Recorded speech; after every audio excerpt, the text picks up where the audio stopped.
sun was setting over the quiet village of Mirampur, painting the sky with strokes of orange and pink. The air was filled with the distant sounds of children laughing, cows returning home, and the faint whispers of the wind brushing through the tall wheat fields. But at the very edge of the village, where the roads turned into dusty paths and the crowd faded into silence, lived a man who no one really understood.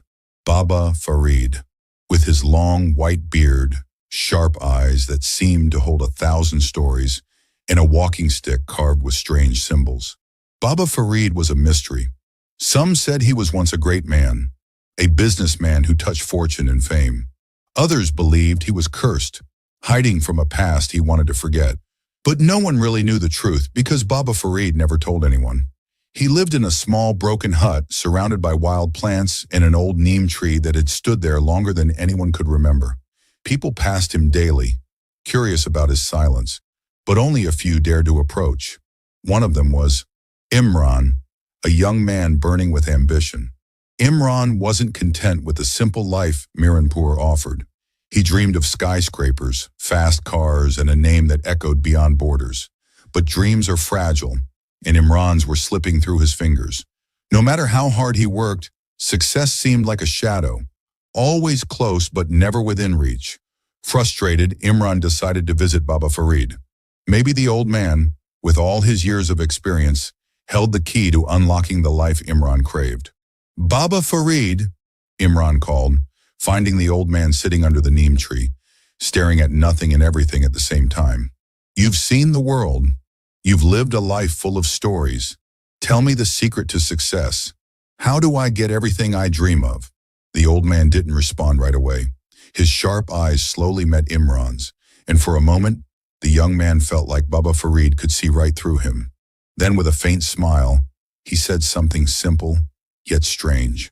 "The key to success isn't just in making a plan, it's in knowing when to stay silent about it." Imran frowned.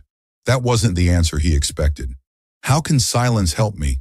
Don't I need to share my plans to find the right people, get advice, make connections?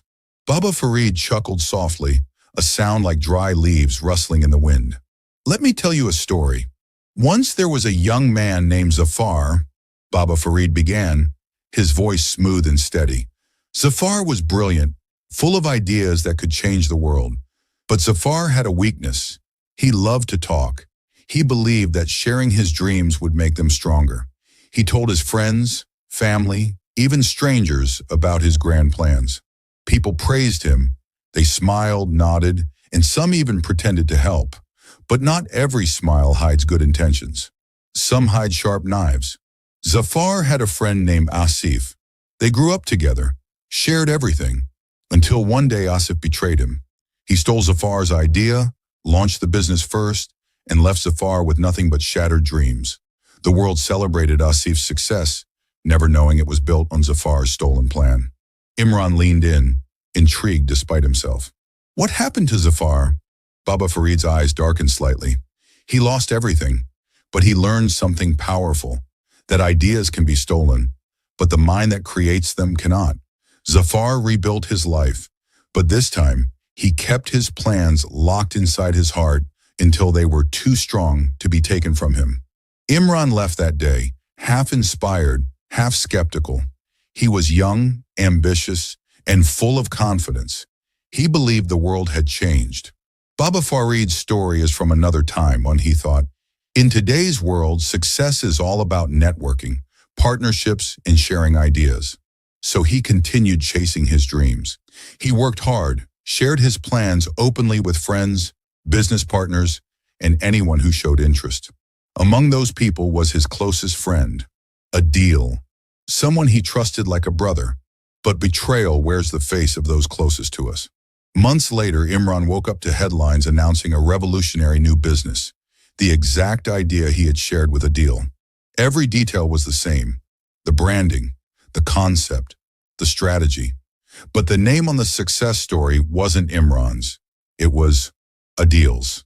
The betrayal was like a punch to the gut, leaving Imran breathless, not because he lost the business, but because he lost something deeper: trust.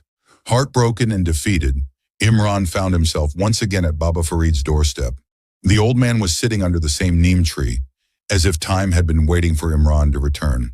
Without saying a word, Imran sat beside him. His eyes were heavy with regret. After a long silence, Imran whispered, "You were right. I should have never told them my plan." Baba Farid didn't respond immediately. He simply nodded, his gaze fixed on the horizon. Then he said softly, "Betrayal isn't the end, Imran. It's just a lesson written in pain. They stole your idea, but they didn't steal your mind. You can build again. This time, in silence." Those words sparked something inside Imran. Not anger, not bitterness, but clarity. Years passed. Imran disappeared from the public eye. No social media posts, no grand announcements, no late-night business talks with friends. While the world was busy watching others, Imran was busy building, in silence. Then one day, without any warning, he launched something new, bigger than anything he had ever dreamed of. A business so innovative, so powerful, it made Adil's stolen project look like a mere shadow. Investors rushed in, the media buzzed, and Imran's name echoed. Not because he talked about his plans, but because his success was too big to ignore. When asked in an interview how he managed to bounce back after such a betrayal, Imran smiled faintly and said, "I learned that plans grow best in silence, because when no one knows your next move, no one can stop it."